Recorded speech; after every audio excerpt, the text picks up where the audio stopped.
મંદિરના પૂજારી gold silver medal જીત્યા. સુરતના વંદન વ્યાસે કઝાકિસ્તાનમાં તિરંગો લહેરાવ્યો.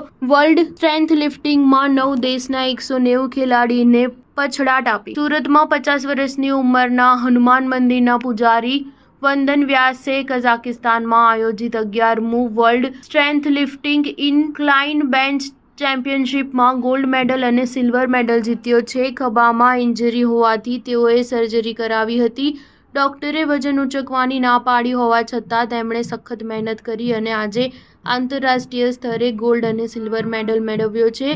વંદન વ્યાસનો પરિવાર 400 વર્ષથી રોકડિયા હનુમાન મંદિરમાં પૂજારી તરીકે સેવા કરે છે. વંદન વ્યાસ આ મંદિરમાં પૂજાવિધિના કામકાજ આટોપીને રોજ 4 કલાક વેઇટલિફ્ટિંગની જિમમાં પ્રેક્ટિસ કરે છે. શહેરની જ એક જિમ્નેશિયમમાં સતત 3 મહિના સુધી ફિટનેસ કોચિસ પ્રદીપ મોરે અને જીતેશ જાવરે પાસેથી વેઇટલિફ્ટિંગની ટ્રેનિંગ મેળવીને આ સિદ્ધિ હાંસિલ કરી છે. તેઓ અગાઉ હૈદરાબાદમાં 10મી world strength lifting and incline bench press ચેમ્પિયનશિપમાં માસ્ટર 2 કેટેગરીમાં ગોલ્ડ મેડલ અને બેન્ચ પ્રેસમાં બ્રોન્ઝ મેડલ મેળવી ચૂક્યા છે. આ ચેમ્પિયનશિપમાં ગુજરાતના સિવાય અનેક રાજ્યના ખેલાડીઓએ ભાગ લીધો હતો. થોડાક મહિના પહેલા ઉદયપુરમાં થયેલ ચેમ્પિયનશિપમાં પૂજારી વંદન વ્યાસ ઇજાગ્રસ્ત થયા હતા. તેમના ખભા પર ઇન્જરી થઈ હતી. 7 મહિના અગાઉ તેમના ખભામાં સર્જરી કરવામાં આવી હતી.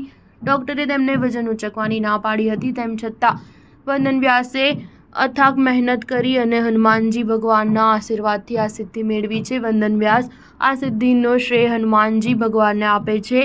હાલ પણ તેમની ફિઝિયોથેરાપી ચાલી રહી છે. તેમ છતાં કઝાકિસ્તાનમાં આયોજિત વર્લ્ડ ચેમ્પિયનશિપમાં તેઓએ ભાગ લઈ દેશ માટે ગોલ્ડ મેડલ મેળવ્યો છે. પૂજારી વંદન વ્યાસે જણાવ્યું હતું કે કઝાકિસ્તાનમાં ઇન્ટરનેશનલ વર્લ્ડ ચેમ્પિયનશિપ હતી.